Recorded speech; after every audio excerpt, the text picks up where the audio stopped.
La ley de consumo-ingreso nos muestra brevemente cómo se comporta el individuo frente a los diferentes bienes y servicios que le son ofertados en el mercado.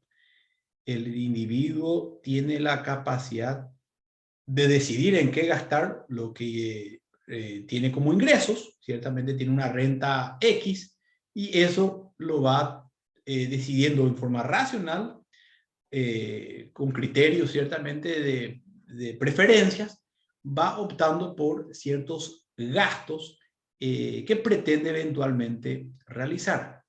En economía tenemos leyes de probabilidades, nunca de relaciones exactas, y entre esas leyes, una de ellas es la ley de consumo-ingreso, que voy mostrando un poquito a continuación dentro de lo que es la pizarra. Esta ley de consumo-ingreso nos muestra una función. C es una f de y positivo, es decir, el consumo es una función del ingreso en forma positiva. A mayor ingreso de una persona, mayor es el nivel de consumo que tendrá eventualmente, ¿verdad? Si gana menos la persona, tiene menos ingresos, menos nivel de consumo también tendrá esta persona, ¿verdad? Eso es lo que dice el enunciado. A medida en que los ingresos se incrementan, también aumentan los niveles de consumo, ¿verdad? Eventualmente, una persona, si gana, vamos a suponer, 3 millones de guaraníes, bueno, va a tener 3 millones de guaraníes para gastarlos dentro del mes. Eventualmente la empresa le suben el sueldo y pasa a ganar de 3, pasa a ganar a 4 millones de guaraníes mensuales. Entonces él va a poder gastarlos 4 millones de guaraníes dentro del mes. Y así sucesivamente, ¿verdad? Es lo que nos da como ecuación una propensión marginal a consumir que es igual a 1. ¿Qué significa eso?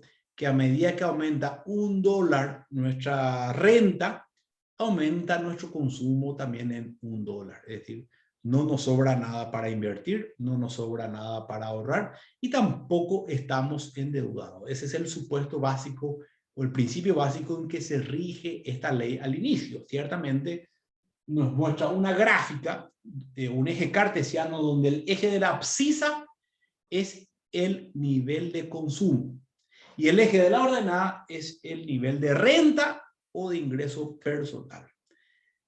Podemos observar aquí la curva tiene una pendiente positiva o creciente, le llamamos. Es decir, este es el nivel de renta. Si aumenta la renta, más consumo habrá. Si baja la renta, se va hacia el cero, menos consumo habrá. Es decir, hay una relación directa o positiva entre consumo e ingreso. Entre consumo e ingreso, partiendo de esa base, ¿verdad? La propensión marginal a consumir es igual a 1 y ciertamente allí la propensión marginal a ahorrar es igual a 0. ¿A qué nos lleva este análisis? Y vamos a ir empezando a interpretar un poco esta ley, ¿verdad? Primeramente, el comportamiento del consumidor ante el mercado es que prefiere gastar todo lo que genera. Es decir, a medida que va teniendo incrementos en sus ingresos, él lo va gastando en diferentes cuestiones, ¿verdad? En combustible, en ropa, en comestibles, y así sucesivamente dentro de ese presupuesto que él tiene. Es decir, gana y gasta, gana y gasta. ¿Dónde entra un poco el concepto de ahorro? Y ahí vamos a empezar a entorpecer quizás esta ley, ¿verdad? Y a ver las excepciones, ¿verdad? Como las leyes son de probabilidades y nunca de relaciones exactas, entonces a partir de ahí empezamos a mirar las excepciones. ¿Y qué pasaría, por ejemplo, si este consumidor es tacaño no le gusta gastar, él le gusta ganar, quiere ganar más, pero en vez de gastar prefiere o invertir o prefiere ahorrar, más que nada ahorrar? Vamos a suponer que él, a medida que aumenta su renta en $1, su nivel de consumo es 0 y su nivel de ahorro es 1. Es decir, la propensión marginal a consumir de este individuo es 0 y la propensión marginal a ahorrar es igual a 1. Es decir, es un ahorrista neto y se puede dar el caso. un hijo que vive o una hija que vive en casa de sus padres, trabaja, pero todo lo que gana, todo su salario va destinado a una cuenta de ahorro programado. Es decir, vamos a suponer que esta persona gana 2.800.000 guaraníes y tiene una cuenta de ahorro programado cuya cuota es de 2.800.000 guaraníes, justito. Entonces, todo su ingreso va al ahorro. Es un ejemplo quizás extremo, ¿verdad? Pero se puede dar. O el más clásico, es una persona que le gusta ahorrar, pero también le gusta gastar. Es decir, vamos a suponer que de los 2.800.000 que gana, 1.400.000 va a la cuota de ahorro programado y 1.400.000 va a consumirlo. Es decir, su propensión marginal a consumir es entonces 0,5 y su propensión marginal a ahorrar también es 0,5. Es decir, a medida que aumenta su ingreso en $1, ahorra la mitad en 0,5 y gasta la mitad en 0,5. Eso sería un ideal o sería fantástico para un joven o una persona que pretende eventualmente el día de mañana utilizar esos ahorros para invertirlos, para eventualmente un posgrado, eventualmente comprarse una casa o un vehículo y hacer trabajar o mercaderías con el tiempo, ¿verdad? Ese es el típico comportamiento del consumidor que utiliza básicamente un pensamiento más bien racional al momento de utilizar sus ingresos. Ahora bien, ¿cuál es nuestra realidad? Nuestra realidad muchas veces ante el consumismo, que ya es otro término muy diferente al consumo, el consumismo implica el gastar por gastar sin tener en cuenta lo que gano muchas veces y también sin tener en cuenta la racionalidad o las expectativas futuras. Es decir, compro por la marca, compro por la moda, compro por comprar. Entonces, esta persona que gana 2.800.000 y de repente gasta más, gasta 3.500, 3.600. ¿Y cómo puede hacer una persona, cómo una persona puede gastar más de lo que gana? Y sencillo, se endeuda, tiene una tarjeta de crédito, saca préstamos. Entonces, le gusta vivir una vida con un patrón de vida un poco más elevado. Eso lastimosamente ocurre muchísimo. Hay gente que confunde, ojo, necesidades con deseos. De repente yo suelo asesorar a muchas personas en el ámbito cooperativo, también en el ámbito empresarial y universitario. Suelo tratar de buscar alternativas para que las personas salgan de sus endeudamientos, de las deudas. Y me dicen, no, yo soy pobre porque tengo muchas necesidades. Y yo porque necesito nomás gasto todo esto. Y a ver, vamos a detallar un poco tus gastos, le digo, ¿verdad? Y ahí empiezo a encontrar que gasta en cosas a veces necesarias, que es comestible, pero empiezo a encontrar gastos superfluos, o en términos sencillos, gastos en tonterías, ¿verdad? De repente exageró con el saldo en celulares, exageró, después ya le empezó a dar más saldo a sus hijos, le empezó a salir de comedor y está pagando la cuota a otra persona, le prestó dinero a otra persona y empieza a gastar irracionalmente, no invierte, no le sobra ni para pagar la cuota de la universidad, y de repente tuve alumnos con esa situación. Ojo, la cuota de una universidad es inversión, no es consumo. Hago esa aclaración. ¿Por qué? Porque finalmente es una inversión que a futuro te va a dar mayores posibilidades de ganancias. Todo gasto que a futuro te dé más posibilidades de ganancias no es consumo, es inversión, para hacer un poco esa clasificación, esa diferenciación, ¿verdad? Pues reitero, las mercaderías que uno compra, también lo mismo, es inversión. Un terreno que uno pague es lo mismo, es inversión.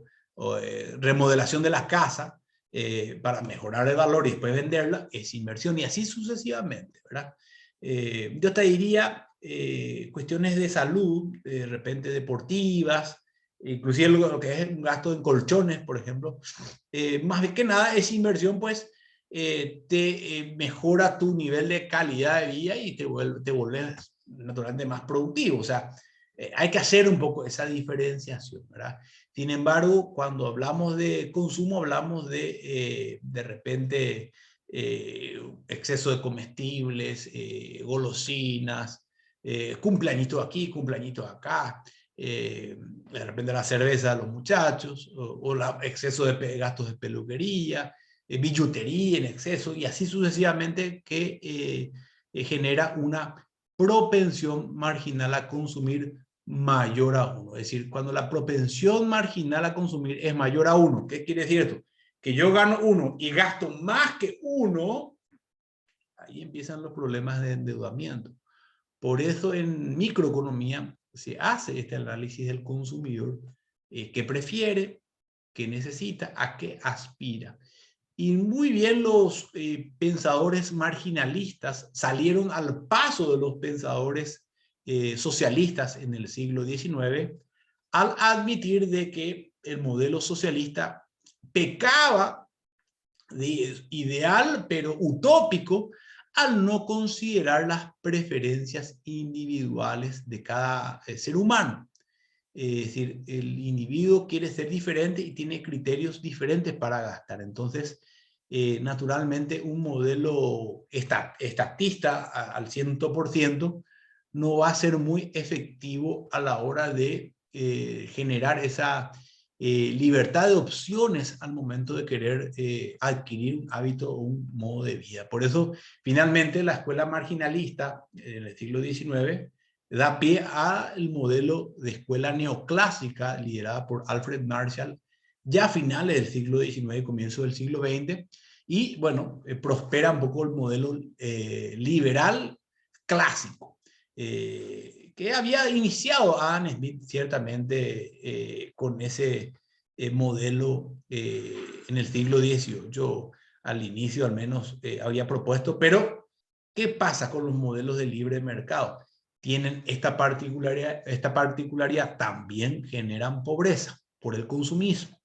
Es decir, tenemos todas las opciones de libre mercado para poder hacer uso y abuso de nuestros ingresos, y empezamos a tomar malas decisiones. Entonces, se puede eso finalmente generar, esto te puede llegar a generar pobreza, especialmente en la parte de vicios, cuando una persona entra en el mundo del vicio y empieza a gastar en vicios, ya sea exceso de cigarrillo, de alcohol, drogas. Entonces, lastimosamente, se vuelve improductivo a nivel de generar renta y se vuelve vicioso, y bueno, hasta incluso tiene expectativas de vida mucho menores que las personas sanas que practican deporte, invierten en ello y que, bueno, específicamente adquieren un ritmo, un nivel de vida diferente y pensado un poco más a largo plazo. En conclusión, la ley de consumo-ingreso nos muestra esa relación positiva entre renta o ingreso, ¿verdad?, y consumo. A mayor ingreso, mayor consumo; a menor ingreso, menor consumo. ¿Esta es una ley exacta? Como dijimos, no. Es una ley de probabilidades, nunca de relaciones exactas, pero lo más probable es que nuestro comportamiento sea de esa manera.